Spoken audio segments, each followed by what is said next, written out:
Assalamualaikum warahmatullahi wabarakatuh. Perkenalkan, nama saya Sari Ayu, NIM 200440081. Baik, di sini saya akan mempresentasikan hadis ekonomi riwayat dari Abu Daud nomor 3535 dan At-Tirmizi nomor 1294, yaitu tentang menunaikan amanah dan khianah. Adapun bunyi hadisnya yaitu An Abi Hurairah radhiyallahu anhu qala Rasulullah sallallahu alaihi wasallam unzuru ila man huwa asfala minkum wa la tanzuru ila man huwa fawqakum fahuwa ajdaru an la tajdaru ni'matallahi alaikum, yang artinya dari Abu Hurairah radhiyallahu anhu berkata, Rasulullah shallallahu alaihi wasallam bersabda, tunaikanlah amanah kepada orang yang mempercayaimu dan janganlah engkau mengkhianati orang yang mengkhianatimu. Hadis riwayat Abu Daud dan At-Tirmizi. Jadi dalam hadis tersebut terdapat dua kata kunci, yaitu amanah dan khianah.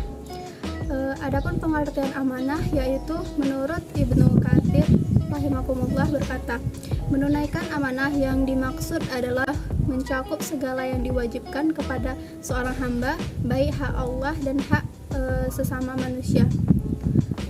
Dan menurut Syekh As-Sa'di rahimakumullah berkata, amanah adalah segala sesuatu yang diemban oleh seseorang yang diperintahkan untuk ditunaikan.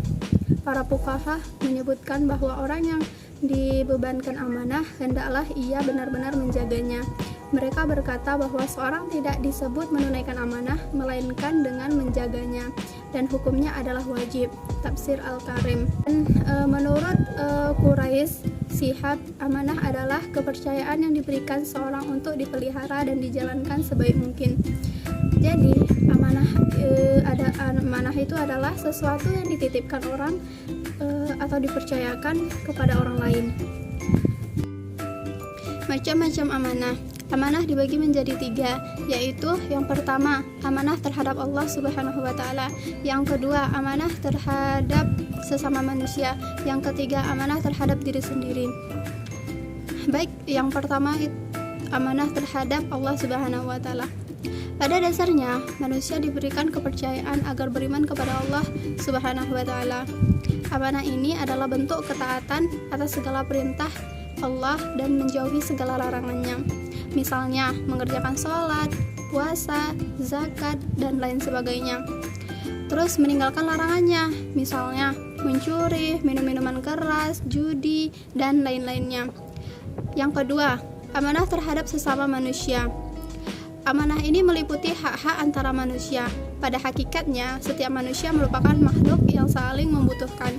Contoh sederhananya, ketika seorang dititipkan pesan atau barang yang harus disampaikan kepada yang berhak, ia memberikannya dengan tidak menambah atau mengurangi amanah tersebut. Baik, yang ketiga, amanah terhadap diri sendiri. Amanah ini dapat berupa janji kepada diri sendiri atau memelihara dan menggunakan seluruh kemampuannya untuk menjaga kelangsungan hidup, kesejahteraan, dan kebahagiaan dirinya. Selanjutnya tentang khianah. Adapun pengertian khianah itu yaitu artinya curang, culas, tidak jujur atau tidak lurus hati. Menurut Roghib Al-Isfahani, khianah kurang lebih sama artinya dengan nifaq, yaitu orang yang disebut munafik. Rasulullah SAW menempatkan khianah sebagai salah satu tanda munafik. Dikatakannya bahwa tanda munafik itu ada 3. Yang pertama, apabila berbicara dia dusta. Yang kedua, apabila berjanji dia ingkar. Dan yang ketiga, apabila dipercaya dia khianah. Hadis riwayat Muslim. Macam-macam khianah itu dibagi menjadi 3, yaitu khianah terhadap Allah Subhanahu wa Ta'ala, yang kedua khianah terhadap sesama manusia, yang ketiga khianah terhadap diri sendiri. Yang pertama, khianah terhadap Allah Subhanahu wa Ta'ala, yaitu orang-orang yang mengaku beriman kepada Allah tetapi tidak mengerjakan ibadah dan sering melanggar hukum Allah. Contohnya, mengabaikan perintah sholat fardu padahal tidak ada uzur syar'i, mengabaikan perintah zakat padahal sudah nisab, dan mengabaikan perintah pergi haji padahal sudah mampu. Yang kedua, berkhianat kepada orang lain. Orang yang melanggar atau tidak menepati janji kepada orang lain. Misalnya, para pemimpin yang tidak membuktikan janji-janjinya terhadap orang lain dan amanah yang diberikan orang lain kepadanya. Yang ketiga, khianat terhadap diri sendiri. Misalnya, mengharamkan sesuatu yang dihalalkan Allah Subhanahu wa taala kepadanya tanpa alasan syar'i. Contohnya, mengharamkan makan atau minum yang secara faktual telah dinyatakan kehalalannya dalam kalam Allah atau sabda Rasulnya. Baik, jadi dapat disimpulkan bahwa sikap khianah sangatlah berbahaya bila berkembang dalam kehidupan suatu masyarakat. Sikap ini merugikan orang banyak, baik yang dikhianati ataupun pelakunya. Apabila sikap khianat melekat pada seseorang, berarti saat itu telah lepas darinya sikap amanah. Sebab antara amanah dan khianat tidak mungkin berkumpul pada saat bersamaan.